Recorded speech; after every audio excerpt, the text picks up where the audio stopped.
guys, welcome back to Planet Mithril, and today we have the second part of our community showcase series of videos. Now, I know it's been a little while since we've done this. We've been meaning to do it for a long time, and this was originally scheduled to be released in January, and as you've seen from various videos, we've been very busy moving stuff around and making Mithril Towers the new all-singing, all-dancing studio it is. So it's unfortunately got pushed back to February, but we're here now, and we are super excited to show off some of your viewer submissions and see some of the work you guys have been producing and working on. From the pictures I've seen, they're all phenomenal, all beautiful, and I can't wait to go through them all with you. Everyone's handles will be featured in the video and in the description below, so please go and show all the love to all these wonderful hobbyists, share the love round and support everyone who's creating just absolutely phenomenal models.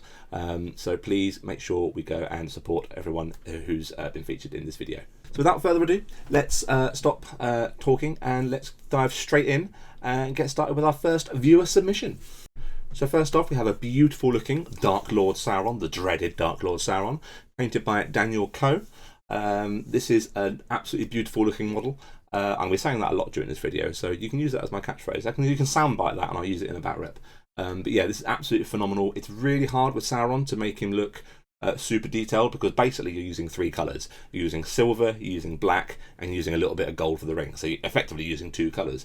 But to create a nice sense of differentiation and definition in amongst all that armour and all that cloth, really, really difficult to do and to do well. As you can see from this, it looks like you've got the really beaten look of all the armour underneath, that slightly bronzy, tinny look to it. So obviously we've got some recessed shading and some glazing going on there. And to take the time as well to go through and edge highlight all those armour plating areas, it's no mean feat. It's not an easy thing to do. It's very time consuming to really create that malice and that sharpness with those edge highlights. Dan, you've done incredibly well here. As you can see from the 360 we've got, looks like you've used a very nice matte build up and very subtle grey highlights for the cloak. It looks like it was done in the dry brush, which is absolutely fair enough, because it's an absolutely it's a super flat area of cloth, you know, so dry brushing that is not a problem. We dry brushed ours as well. So it just picks out the very subtle folds and the very subtle like lumps and bumps in the material. So there's not a great deal of definition until you get around the side. As you see in the middle image, you've got all the definition and the very well defined folds of cloth there. But this is a beautiful looking Sauron, and genuinely terrifying to see on the tabletop. It's so well done, and all your highlights are in the right place. You've got I love the transition between the darker, more beaten, almost evil areas of armour up through the light sharpness and malice you've created across his armour. So really super good job there, Dan. Love it. Absolutely brilliant looking Dark Lord Sauron. And then, as if to counter him straight away, we go into Dan's, also from Jelmer Komen, we've got a beautiful looking Gil-galad, High King of Rivendell. Again, painted super well. I don't often see Gil-galad with a shield. I know a lot of people like to do that for games. It's not something I've ever done because I just don't have spare shields lying around. So, but again, with the cloak for Gil-galad, you've got a very flat or textured cloak almost. So to be able to pick out the detail and the folds in that, and the freehand detailing on there as well was a lovely little bit of extra detail, which not many people have the courage to be able to tackle. Freehand is very daunting, particularly more complex freehand. We're looking at things like Gamling's banner, bits and bobs like that. But it's beautiful looking. You can see exactly what it's meant to be. It's super well executed and targeted. And the freehand on the front and the back of the cloak and the front of the shield as well, I should say. He's also super expressive. I love the skin tones. You've managed to marry in all the right tones. You've got the really lovely regal blue with a gold that really helps accentuate his elvishness. All your plate work is segmented with recessed shades and washes, so that all stands out really well. And to be able to pick out the gold filigree along the spear as well, because true metallic gold on true metallic silver can quite often blend in depending on how you go about doing it. But to take that time to add those shades in to then be able to pick out the gold filigree and have it stand out is phenomenal work. Dan, you should be super proud of how these come out, mate. I imagine you've got a Mordor army and an Elf army to go along with these guys. If so, I'd love to see some group images, because it's just absolutely beautiful. Your work is phenomenal. You should be super happy with how these have come out, and it's a privilege to be able to show them off on the video today. Thank you so much. Okay, so now we have some really lovely dioramas, which were sent to us by lotr.painter. Now, dioramas and scenery is something I would love to be able to do. Unfortunately, whenever I try and tackle scenery, it looks like a 3-year-old just stuck it together with lollipop sticks and PVA glue. In fact, they could probably produce better stuff than I can produce. But there appears to be some kind of mental block between my brain and my hand when it comes to scenery. Just can't do it. Something I'm working on, and I'm working on it very, very slowly. But but this is, I believe this was your armies on parade. And we've got a beautiful looking Paths of the Dead. As you can see, you've got the necropolis in the background, which is really lovely and aged and looks like an old weathered stone. You've got the surrounding mountain walls around it, and this host of Army of the Dead flooding out. And from what I can see, we didn't get any close-ups for this, and it's a shame because I'd love to be able to see them in a bit more detail. For what I can see, you've gone for a much more muted, almost, for lack of a better description, realistic ghost approach. A lot of people tackle Army of the Dead as a standard kind of let's blast them out, because they're quite daunting models, because they can be very bright and they're quite challenging to work with sometimes. But also models that can be done quite easily. You can blast them with a white spray, wash them and contrast them, and they come out as a really bright, vibrant ghost, which is not a problem. That's lovely stuff. Army of the Dead's quite a hard one to tackle. If you want to build up the look of the spectral ghosts naturally, it can take quite a long time to build up those layers and build up that gradual blend to the from the dark greens through to the very almost white, like apple greens, like apple whites on the very edges of the edge highlights. You can obviously blast them with contrast and washes, and they come out looking phenomenal anyway, as a very quick way of getting them done. And that's absolutely fine. But from what I can see, you've taken the time to paint each one individually and really build up those layers, and it complements really well with the look of the scene overall. You've got that really like ethereal green light coming out from the rocks. It bounces off the hues and the tones you've used for the Dead Warriors really, really effectively, and creates a really lovely little diorama. It's a beautiful scene, really, really well done, and it just like to have the OSL as well. I don't know if to have the, as you can see around the left hand side as well, you've got the OSL from the light here as well, but you've also, I imagine some of that is painted on, because the light coming out here wouldn't catch here. So to paint on some of that green ethereal look to really just accentuate and tie together that ghostly spectral mass. Beautiful work, LOTR. Super. You should you should be super proud of how that's all come out. It looks phenomenal, and I'm in awe of your diorama making skills. I really am. We have one more from you today, I believe. We have what looks like the Death of Theoden, and this is a really nice, much more subtle diorama than the first one is. You've got the Theoden here from the Pelennor Fields box, I believe, and it's a really simple and effective conversion. It's just a simple head swap, and you've got Theodred. I think that's actually, I don't know if that's Theodred's head. It doesn't look quite like Theodred's head. I'm not quite sure where the heads come from. Maybe Aemir, but the beard's been shaved out. I'm not entirely sure. But it looks like Theodred from the films, and it's painted up obviously in his green and red armour as he was in the films as well. It's just a super effective diorama. I love the skin tones you've got, particularly around the Uruks as well, because Uruk skin tones are notoriously difficult to get right and get right effectively. And you've got all the attention to detail, the really crisp looking hands of Saruman on the helmets and shields of all the orcs, and just built up really nicely in this little ford that he's fighting on. The water effect base as well is something I need to pick your brains on, because every time I try and do it, the resin just dribbles out onto the desk and solidifies on the desk, and then I've got a resiny desk. It's never something I've been able to do myself. But just really lovely attention to detail, and you really capture the scene really well. I've got a couple of other diorama pictures from you, which we're going to show off in future videos, just for the sake of time today. But everyone I've seen, like, it captures the scene perfectly. You have this ability to be able to like pluck a scene from the film and just create it with models on the tabletop, and it looks phenomenal. You should be super proud of how these have come out, and they look super striking and are so lovely to be able to share with everyone today. LOTR, thank you so much for your wonderful submissions today. Okay, so now we're moving on to the country of Rohan, with Aesgel's Rohan Royal Guard, and this is a daunting block of Rohan Royal Guard if ever I saw one. I love the hues and tones you've used with the greens. They really match well with the very kind of understated reds, almost browny reds you've used for the undercloth. Really complements super well. The bronze and the gold detailing as well, because Rohan's got a very unique feel to its gold. It's almost like super burnished, but also like not very bright. So it's kind of like it's more of a rich gold, isn't it? More of a natural rich gold, and you've captured that perfectly here, particularly on the fronts of the shields here. You can see where the light's hitting off the front bulwark detailing there. Absolutely beautiful looking Royal Guard, my friend. Royal Guard are very daunting to me because they've got so much intricate filigree across their shoulder blades and their shin guards. They've got all the horse iconography on them, which is obviously from the films, but it's always hard for me to work out how you should tackle that. Do you do it as a block piece? Do you do it? Do you fill in the horse detail? Do you just paint the outline? I always kind of struggle a little bit here, but you've got a really lovely balance here, and have managed to nail down the look of these Royal Guards super effectively. I'd love to have seen some reverse of the cloaks, because I know the cloaks are quite tight in regard to their detail, and the folds of the cloaks are quite sharp. So creating some natural detail there is always, again, found really difficult, because you can't really blend them up too well. The mounted variants are slightly different. They've got more of a natural flow to their cloaks. But the foot ones in particular, the sculpts aren't terribly forgiving. But if anything like you've done on the front here, I have no doubt they look absolutely phenomenal, and I would be proud to put these on the tabletop were they mine. And they're all uniform. You've managed to recreate the whole look across all 6 Royal Guard.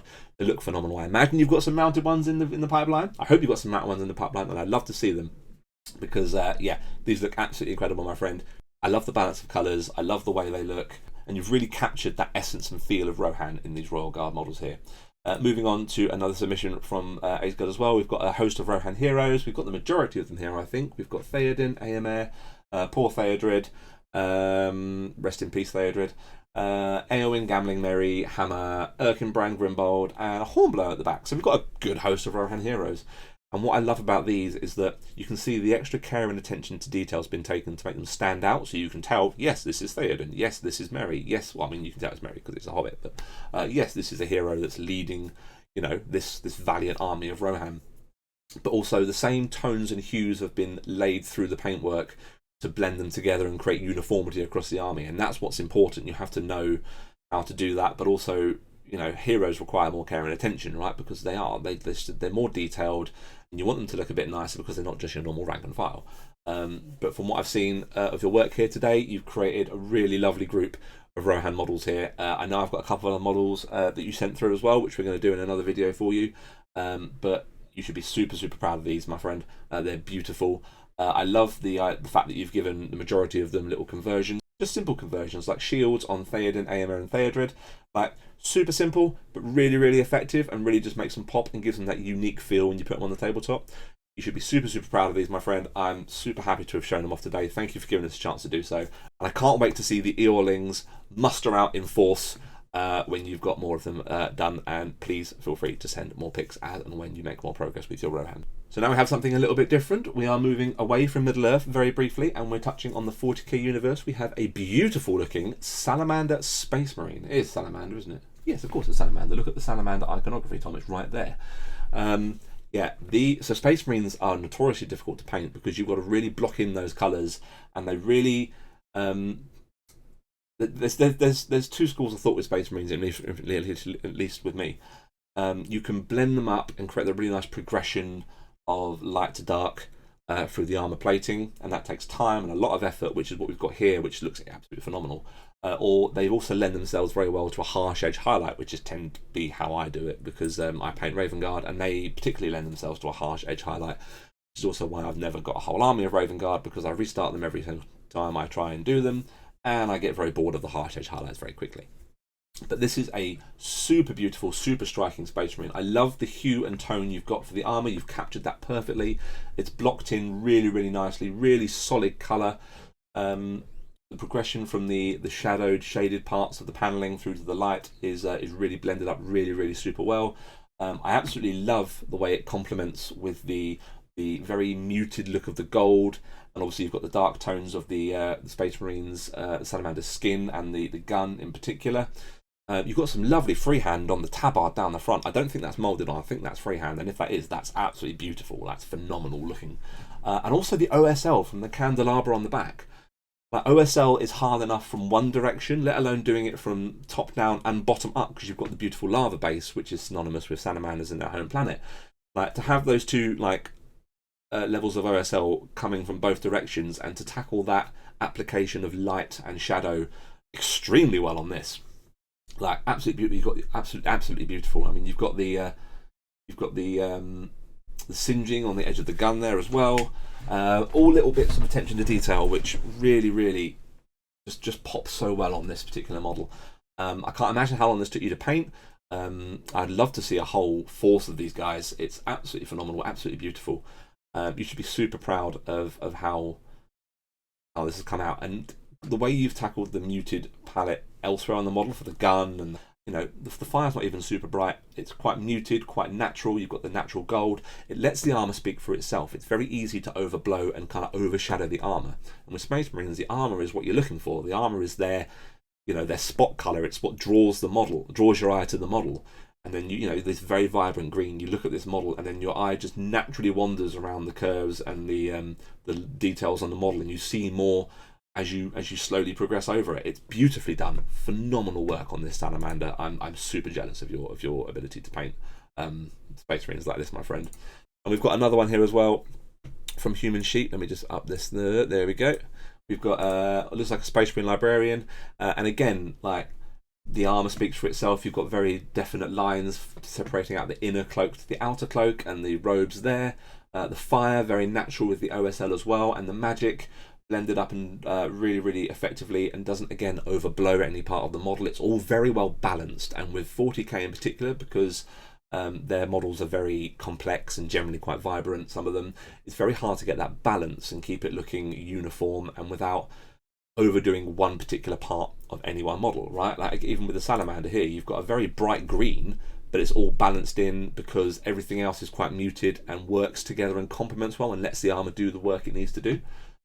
So yeah, these are two phenomenal models, my friend. I know I've got some other stuff from you as well, some demon stuff, I think it was. I can't remember, but we'll keep that for a separate video because I want to show off your Space Marines this time around, and we'll keep that one for a separate video if that's okay.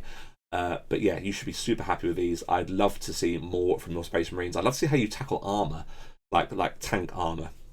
That would be absolutely phenomenal to see.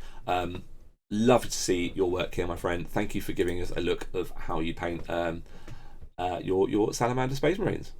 Okay, and we're back into Middle Earth now with some beautiful looking Warriors of Arnor.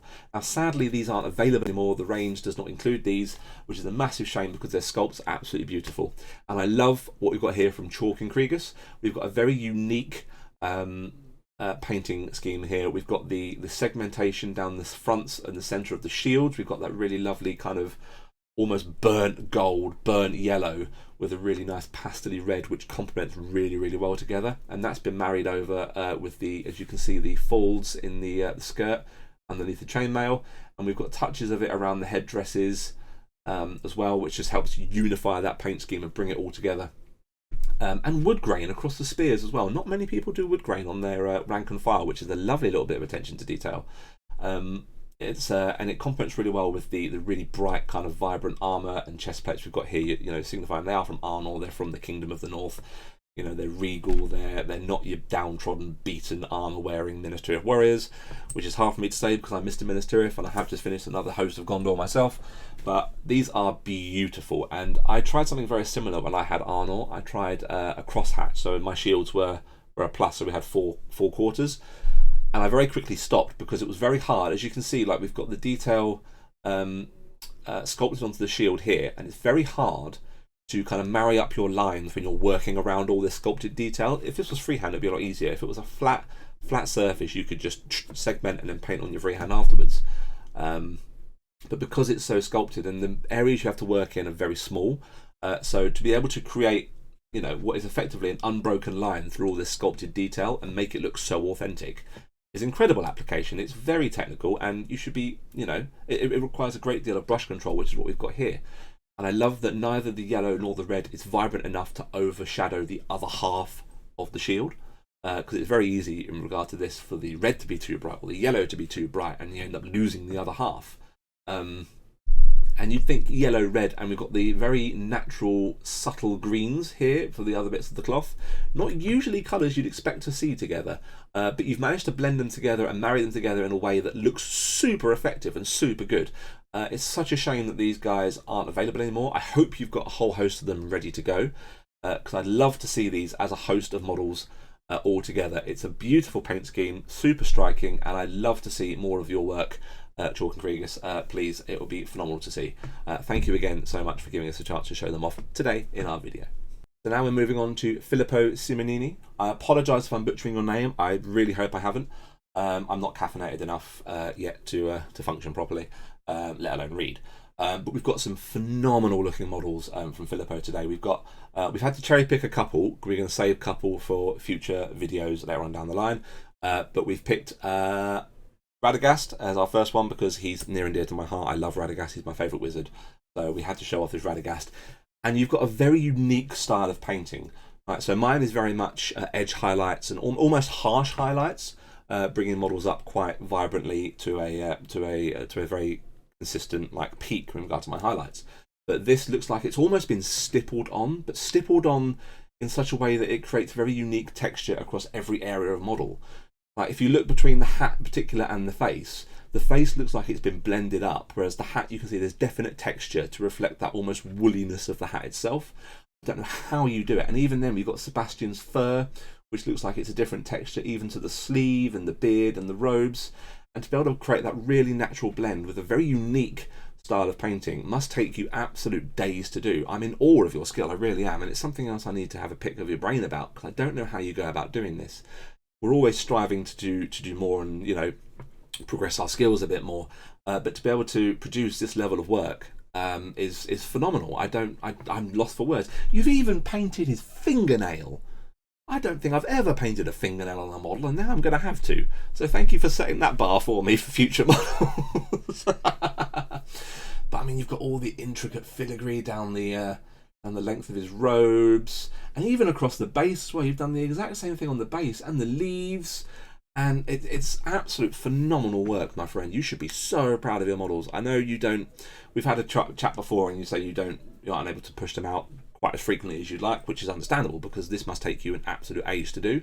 But every single one of your models that I see is just incredible, phenomenal level of work, and I'm in awe. Like, I would be genuinely over the moon if I could produce anything half as good as this. You should be super proud of the work you produce and the models you bring out. I know there's a Saruman that I've seen on your Instagram as well. Make sure you go check that out as well, because that's beautiful. And again, like, to create that natural transition using quite difficult colours in a very unique style of painting is something that you need to nurture, and you need to treasure that gift. And we're going to move on as well, because we've got another one here. We've got Galadriel as well, also by Filippo, and again you can see the same techniques have been used but applied in a different way to create different textures and real natural authentic blends between the shaded areas of cloth and hair, the more lighter complexions. You've even got makeup on Galadriel's eyes. Like, that attention to detail is just ridiculously phenomenal. Like, genuinely in awe of the models you can produce. I cannot wait to see more of what you produce and what you do. Also, because of this, now my Galadriel that I was painting for a video at some point has now got back into the work in progress box, because I saw this and I thought, nah, that can wait a little while. I'm not ready to go back there yet. But Filippo, my friend, like, thank you so much for giving us the privilege to show these off today, because they're absolutely phenomenal.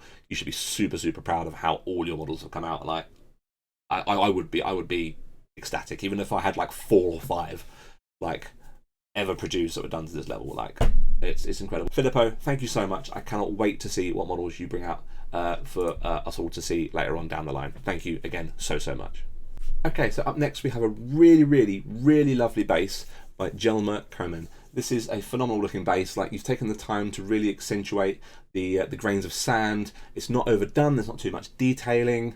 You know, it's the sand level is really consistent throughout on a really nice solid line. You can see it's some kind of wasteland deserty base. It's a shame there's no miniature to go on top of it. I'd love to see whatever you're going to put on top of this base, because if it's anything to do with your application skill when it comes to doing your base work, your model's going to look phenomenal. I'm trying to keep a straight face and it's not really working out so well. Invisible Frodo, of course. Invisible Frodo. No, Jelmer, you're a good sport. Thank you for letting me include this as a little bit in the video. But seriously, like, really effective base, and I would love to see some of your actual paint work for the future videos if you're willing to share. But thank you so much for letting us just include this as a little bit halfway through the video. Much appreciated. I know it's a little bit of fun, a little bit silly, but yeah, like, it does work. It really works. Like, it lets Frodo, like the Invisible Frodo, stand out as much as Invisible Frodo does stand out, which is a bit of a stupid thing to say. I appreciate, but yeah. So Invisible Frodo from Jelmer Komen, a lovely base, a beautiful base. Just lets the model speak for itself. That's all you can really say with this one. It lets the model speak for itself and shine so no one can see him. Thank you, Jelmer, for that fun little submission. I appreciate it. Really, really do. And it's nice that we can poke fun at ourselves and have a little bit of a laugh in the community. But moving on. Okay, and now we have something a little bit different as well. We have some third-party miniatures again. We have a lovely little Hwacha diorama from Ground Floor Miniatures, and this is super striking. It's the beauty of it is in its simplicity and how, like, we haven't overcomplicated this scene. You've got the beautiful looking, almost like mint green turquoise robes, which complement super well with the dark helmets and the dark outer robes and armour. Again, and we've pushed that even further by giving them the lovely white, bright, vibrant scarves and belts and a little touch of red and gold. It just really ties these models together, almost like in a Candish kind of way, because they, again, lend themselves to a very similar kind of paint scheme. The Hwacha itself is beautifully aged and the wood grain is beautifully done. You've got all the individual arrows there painted individually, I imagine, as well. And just the scene itself, it looks like it's plucked straight out of a film when you're panning across an army and you see this war machine there and everyone's ready and it plucks it straight out of the film. You've managed to recreate that really effectively here. I love the look of the snow as well, and that's obviously, you can see that's around the wheels of the Hwacha as it's been wheeled into position, cascading down the leaves on the branches here as well. Lovely attention to detail with that. It's one of these scenes where the more you look at it and more times you go back and view it, the more detail you'll see. Because the first time I saw this, I didn't see the little bit of object source lighting on the guy's sleeve with the torch. And it's beautiful, beautiful attention to detail, so subtle, and really lends itself to, you know, a proper examination of this diorama. I'd love to see it in person if I could, because I imagine I'd see so much more. And, you know, great to see you're doing fire the right way as well, because a lot of people do fire from red to yellow on the out, but it's not, because fire is hottest in the centre, so that's where your white and your yellow has to be leading out to the dark reds on the outside, and obviously with the flames coming off. Yeah, this is absolutely phenomenal. It's beautiful. I love that you haven't overcomplicated anything. It's telling a very concise story and it's doing it extremely well, and it lends itself well to your very distinct style of painting. And I love the colours and the hues and the palettes you've used to really capture this little scene you've created here for us today. It's a privilege to show this one off. It's absolutely phenomenal, absolutely beautiful, and I'd love to see more work from you, my friend. Thank you so, so much. Okay, and now we're back in the world of Middle-earth. We have two submissions from stevelangelo. We have a phenomenal, a beautiful looking non-metallic. It's got to be non-metallic. There's no way that can't be true metallic. It's got to be non-metallic. Glorfindel, Lord of the West. I believe it's a third-party sculpt, which is a beautiful, such a dynamic sculpt as well. Absolutely phenomenal. Your command and your knowledge of where light bounces off surfaces and where your highlights have to go, where your shades have to go, where you can create definition and, you know, create your command of your blending and your palette is incredible. Like, just look at these pauldrons here and the shine on the helmet. You can see you've got the shine as he's facing into the sun, going into the shades at the back. The blade as well. You've got beautiful progression from the light to the darkness there, really creating that sense of sharpness and natural light hitting on a metallic surface. It's beautifully blended, beautifully blended. It's so easy with non-metallic to mess it up and get it wrong or overblow it, or, you know, not build up your layers enough, or, you know, one coat goes on too thick and suddenly you've got an issue. You've got to go and try and retroactively fix it. That's nowhere near the case here. It's such a phenomenal looking model. To have that knowledge and that ability to almost like command your paint that way, I'm gonna have to pick your brains, because I always struggle with non-metallic. I've got a very defined way of doing my non-metallics, which look great from about here.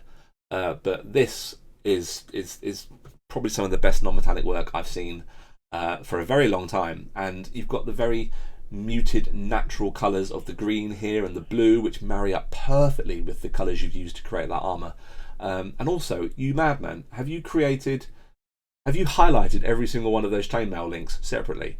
That's a kind of self-flagellation that I reserve only for people like me. When I did Malifaux, when I did my Hamlin crew, I edge highlighted every single strand of fur on the Malifaux rats. Nobody else should have that kind of self-flagellation. Nobody else should have that. Nobody else should be doing that kind of crazy stuff. That's stuff that's reserved only for me. No, I'm jesting, of course. It's a beautiful looking paint scheme.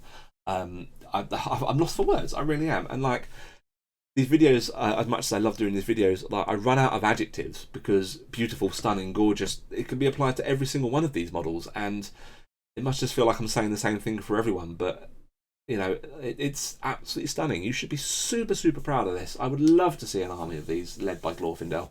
Not an army of Glorfindel's led by Glorfindel, although that would be a thing.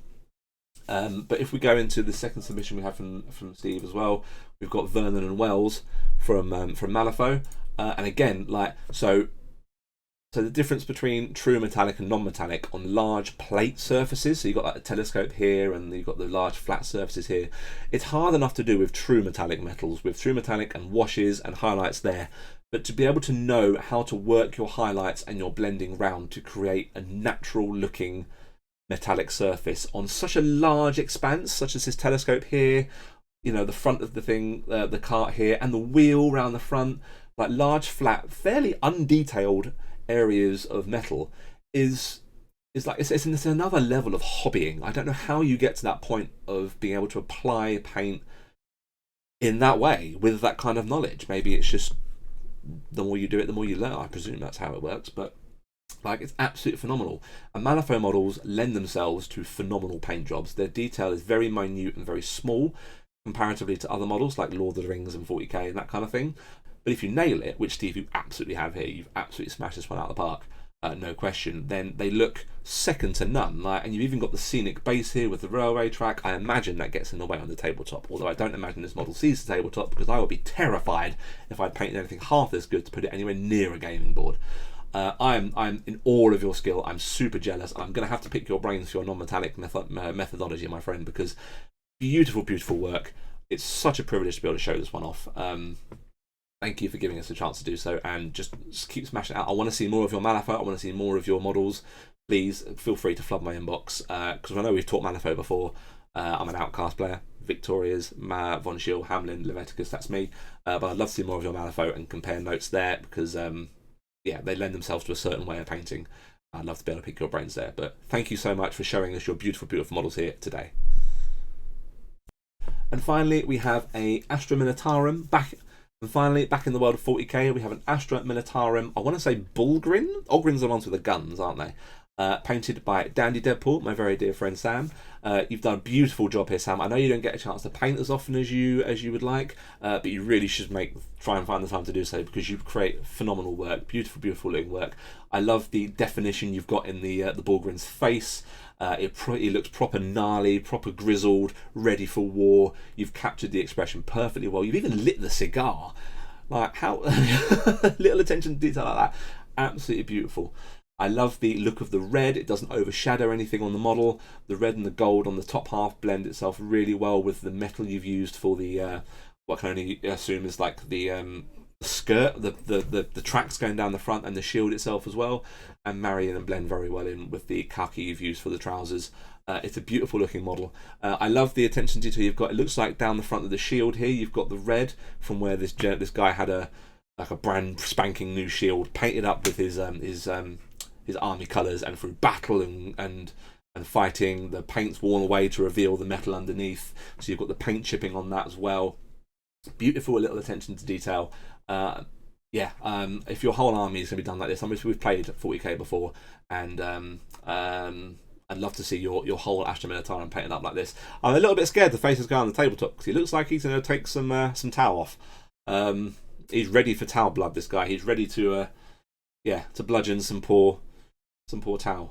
It's a beautiful model, Sam. You should be super happy with how this has come out. I love the subtle look you've created to this Bullgrin, and you've got the edge highlights around the plate armour as well, so you've got the texture built up through the dry brushing on the armour plating, accentuated by, you can see down the sides of the shoulder and around the front here, you've got the edge highlights there, just to create that sharpness and that definition. Beautiful work, Sam. I can't wait to see what more you do with your 40k. Please always feel free to send your models to me, my friend. It's always a pleasure to see you hobbying. But I want to see your Marvel Crisis getting painted. I know you've got paint on those bad boys. Let's get them painted and let's show them off, because the world needs to see these. Beautiful work, Sam. Thank you so much, my friend.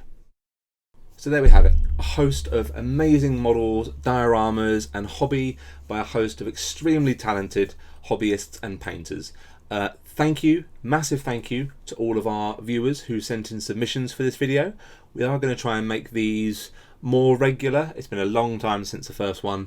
We're going to try and do them monthly, maybe bi-monthly, as the schedule permits, just so we can show off all your awesome hobby that everyone does, and we can build up a nice backlog of awesome models to show off to everyone. for you. Please go and show all the love to these wonderful hobbyists. All their handles are obviously throughout the video and will all be in the description below.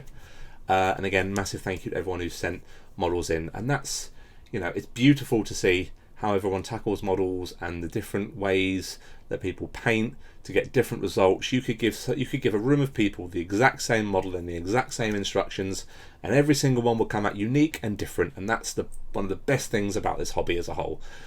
Super privileged and so fortunate to be a part of this wonderful community that we all build up together. We all help each other, we all bounce off each other, and it's such a privilege to be a part of that and to be able to give back a little bit from where I am in the community. So thank you all so much. We'll be back on Sunday with another painting video, and then back on Wednesday after that with another video during the week. We're going back to our 2-video schedule as much as we can at the moment. And we're going to be moving the days to Wednesday, Sunday, just to try some different things out. But yeah, so next video will be live on Sunday about midday-ish. So be prepared for that. I'm not sure what it's going to be yet. It's going to be a painting video, but what that painting video is going to be, only time can tell. But massive thank you again to everybody who has given pictures for us. We've got some to say for the next one. Huge thank you to all of you. Thank you all for joining us today for today's video, and we will see you in the next one. Take care, guys. Bye bye.